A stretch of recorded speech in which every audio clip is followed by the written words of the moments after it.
이준석 개혁신당 후보 한번 살펴보겠습니다. 준스톤. 3자 대결에서 처음으로 지지율이 두 자릿수를 찍으면서 굉장히 지금 캠프가 고무된 분위기인데요. 갤럽 여론조사입니다. 이재명, 김문수와 3자 대결에서 14%, 이재명, 홍준표, 이재명, 한동훈 3자 대결에서도 각각 11%로 나타났어요. 이준석 후보는 여의도를 벗어나서 강남역에 캠프를 꾸리고 있죠. 압도적인 새로운 전략으로 이제 하겠다고 말씀을 하셨는데 공약이나 뭐 선거 전략 측면에서 확실히 다른 행보가 보이나요?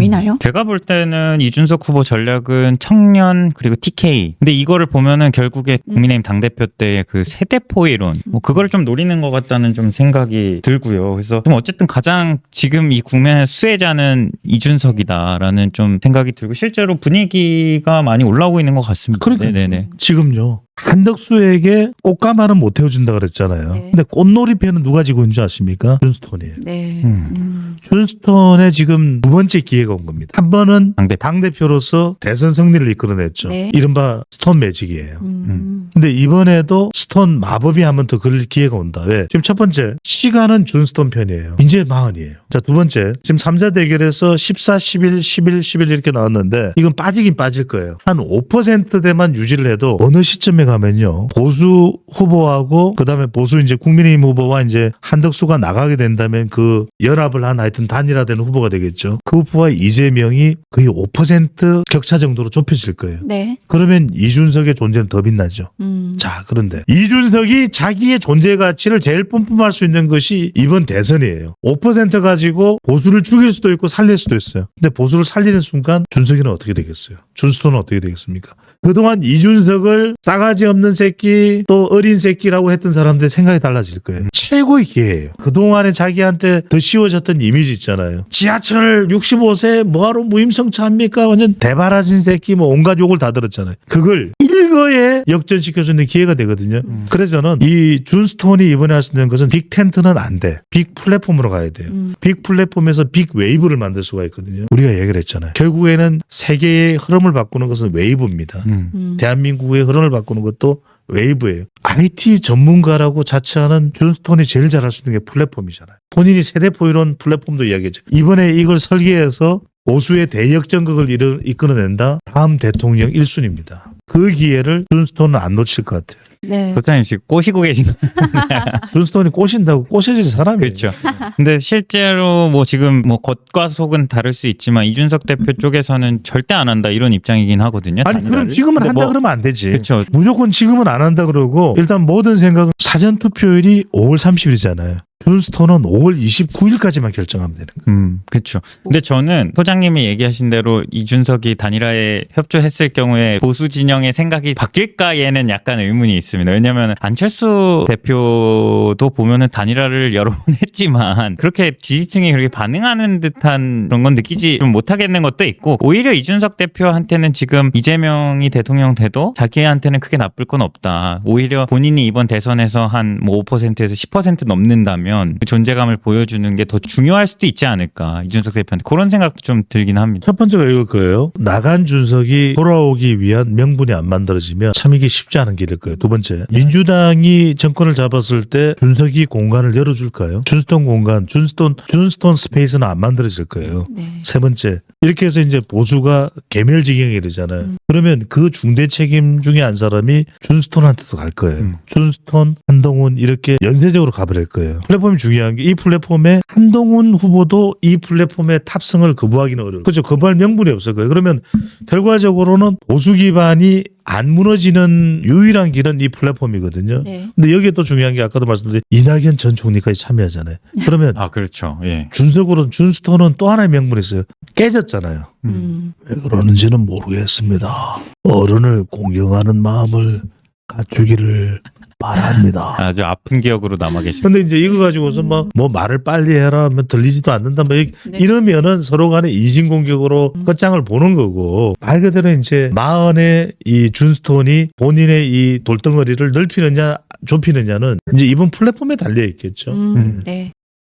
여기 모르면 최대 128만 원 손해. 아정당은 지원금 설치 당일 즉시 입금. 약정 끝날 때마다 받을 수 있어요. 법이 정해둔 지원금 당연히 챙기셔야죠. 심지어 이제 카드까지 최대 혜택 받고 800종 이상 한 번에 비교돼요. 전국 가입자 수 1위 아정당. 가장 많은 가입 수당으로 최대 현금. 다른 곳보다 혜택이 적다면 차액의 120% 보상. 24시간 무료 상담. 초고속 설치까지. 불만족시 전액 환불하는 보장이사도 있어요. 인터넷 정수기 휴대폰 이사 청소 카드까지. 정당하게 받자. 아정당. 그 이번에 확실히 탄반파 후보들이 많다 보니까 김문수, 홍준표, 나경원 등 후보들이 이제 연합해서 빅텐트론이 나오기도 하는데 이거는 좀 어떤 분이 이 정도면은 이제 어제 소장님이 어디 방송에 나와 차박이라고 얘기하셨던데, 그렇죠? 근데 방금 말한 대로 그 1차 경선에서 만약에 좀 한동훈 대표에게 유리한 좀 분위기가 생긴다면 새 후보가 좀 힘을 합칠 가능성도 있지 않을까 싶긴 한데 뭐 그렇지 않고서는 사실 오히려 근데 1차 경선에서 반탄 쪽에 좀 힘이 실리면 세 사람이 상당히 또 치열하게 경쟁 관계가 또 되지 않을까. 근데 그렇죠. 이런 빅텐트론이 나오는 자체가 다 합쳐도 판을 바꾸기 힘들어서라는 분석이 있더라고요. 그렇죠. 이제 이게 어렵다라는 것을 방증하는 거죠. 네. 그러니까 이제 워낙 어려우니까 합쳐. 아니 여유로우면 뭐하러 텐트를 크게 쳐요. 각자 텐트 치면 되는 거죠. 근데 지난번 대선 때도 빅텐트 이야기가 나왔습니다. 이게 쉽게 되는 게 아니잖아요. 차박 이야기를 하는 이유는 뭐냐면 결과적으로 이렇게 힘든 목표를 설정하면 달성하기도 어려워요. 차박이 왜 좋으냐. 차가 처음에는 한 대만 오겠죠. 근데 차가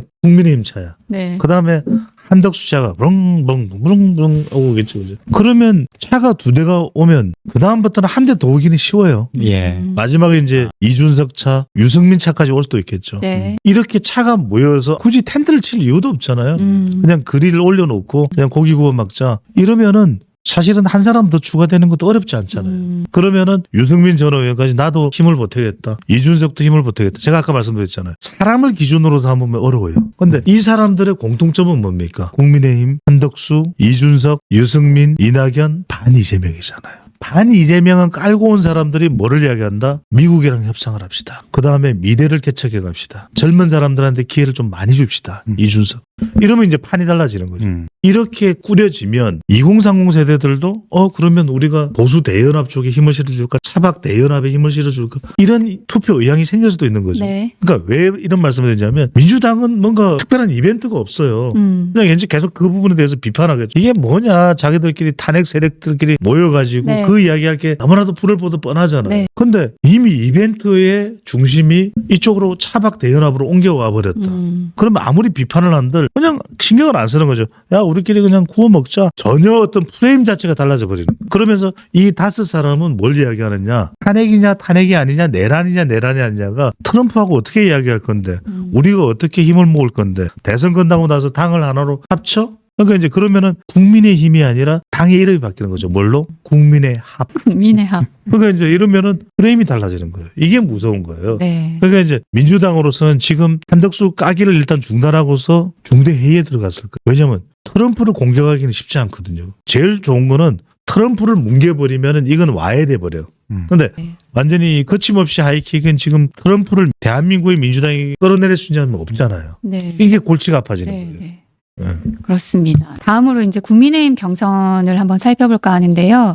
우선 국민의힘 경선 룰을 세부적으로 살펴보면 탄핵 찬성파 후보들에게 조금 불리하다는 게 공통적인 의견입니다. 유승민 후보가 이런 이유로 경선을 보이콧하기도 했고요. 또 국민의힘 대변인은 대놓고 이제 한동훈 후보를 떨어뜨리기 위한 룰이다라고 말해서 논란이 되기도 했죠. 이런 과정을 어떻게 보셨는지. 그러니까 지금 지도부는 어떤 지도부예요? 친윤 지도부죠. 그렇죠. 지금 국민의힘의 주류는 탄핵을 반대했어요. 보수이면서 국민의힘 지지층이면서 탄핵을 찬성하는 사람들은 많이 잡아야 3분의 1일 거예요. 좀 더 적게 잡으면 4분의 1. 그 4분의 1을 꽉 쥐고 있는 사람이 누구예요? 탄핵 찬성. 네. 한동훈이에요. 그러니까 이건 간단한 거예요. 지금 오늘 우리가 범보수 대선 주자 KSOI에서 조정을 보면 김문수 14.5 들어가는 거예요. 한동훈 12.2. 한동훈도 들어가겠죠. 네. 홍준표도 들어가겠죠. 네. 네. 그럼 마지막 남은 한 자리인데 나경원 안철수잖아요. 예. 근데 그 빈자리가 누구의 차지라 그랬어요? 탄핵 반대쪽이에요. 이거는 옳고 그름의 문제가 아니에요. 제가 지금 실존하고 있는 현실적인 힘의 지배 구조가 4분의 3은 탄핵 반대. 겨우 4분의 1 정도만이 탄핵 찬성 성격이 좀 있는 사람들일 거예요. 네. 그럼 그건 한동훈이 꽉 쥐고 있어. 그러니까 안철수 의원이 막 한동훈을 때리는 거예요. 한동훈을 제끼고 내가 들어갈게 하는 게 지금 안철수의 전략인데. 찬성 여론을 내가 가져와야겠다. 그거 그렇죠. 찬성 표심을. 근데 그 자리에는 이미 한동훈이 선점했어. 그러니까 이 4명은 김문수, 홍준표, 한동훈, 나경원인 거죠. 그럼 자, 여러분들 간단하게 생각을 해봐요. 그리고 이제 2명이 올라가야 되잖아요. 4명 중에서. 네. 그럼 4명 중에서 2명인데 제가 뭐라고 말씀드렸어요? 4분의 3이 뭐라 그랬어요? 최소 4분의 3이 반탄. 탄핵 반대야. 그럼 4분의 1이 탄핵 찬성이야. 그럼 네. 2명이 누가 올라가겠어? 한동훈 후보가 지금 본인을 최고조로 끌어올리기는 그렇게 좋은 밭이 아니잖아요. 네. 윤석열 대통령과의 관계도 그리고 지금 당의 상황도 한동훈 후보에게 그다지 유리한 상황이 아니죠. 네. 또 세 번째는 뭐냐면 한동훈이 다크호스가 돼야 되는데 느닷없이 한동훈이 아니라 한덕수가 돼버렸잖아요. 그러면 이제 한동훈 후보로서는 아무리 이재명 후보를 공격을 해도 잘 안 들려요. 이게 사람들은 트럼프 플러스 한덕수한테 가 있거든. 중요한 거는 정치는 자기의 프레임을 가져와야 돼요. 근데 지금 한동훈 후보의 이야기도 설득력이 있죠. 왜냐하면 이재명입니다. 말입니다. 뭐 이러면서 이야기를 해요. 네. 하지만 사람들의 관심은 한덕수가 더 지지율이 올라갈 수 있느냐, 한덕수가 이재명을 이길 수 있느냐 없느냐. 여기에 지금 다 꽂혀버렸어요. 어느 순간 블랙홀이 돼버렸죠.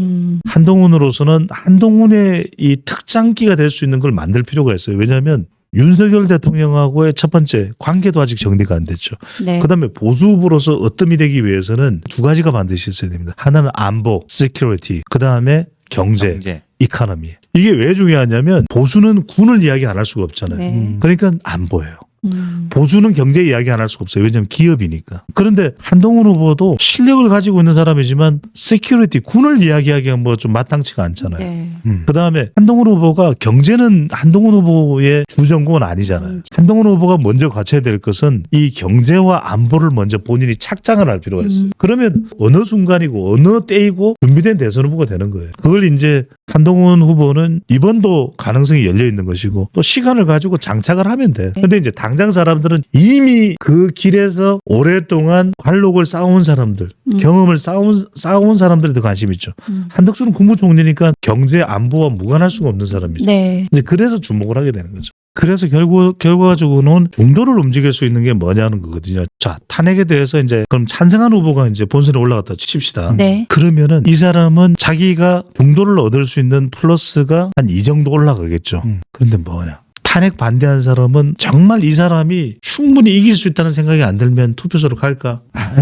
윤 대통령 저렇게 싫어하는데 난 그냥 투표 안 할래. 투표율에 영향을. 그냥 뭐 이재명 세상도 한번 견뎌보지 뭐. 중도에서 플러스 1을 했는데 내 지지층에서 마이너스 3이 돼요. 그럼 결국 값은 뭐냐? 마이너스 1이 돼. 이게 문제예요. 그러니까 중도를 넣는다는 것은 내가 가져가야 될 집토키는 온전하게 해놓고 플러스 알파가 돼야 중도 외연 확장해. 그래서 오죽했으면 오세훈 시장은 뭐라 그랬어요? 저는 탄핵 찬성이 아니고요. 탄핵 소추안에 찬성한 겁니다. 이 이야기를 하는 거예요. 그 이야기가 뭐냐면 중도를 확장을 하는데 플러스 2는 되는데 마이너스 3이 오는 거에 대해서 이 불안한 거예요. 뭐 한덕수가 됐든 또는 한덕수가 아닌 다른 사람이 됐든 올라가서 탄핵이 기준이 돼버리고 내란이 기준이 돼버리면 뭐 볼 필요도 없어요. 이거는 이미 게임 끝났어. 그런데 다른 프레임을 생각할 수도 있는 거죠. 유권자의 마음은 몰라요. 저도 몰라요. 네. 6월 3일이 네. 본투표일이잖아요. 그때가 됐는데 사람들이 딴 생각을 하는 거예요. 그러면은 이 선거판 자체가 반전될 수도 있다.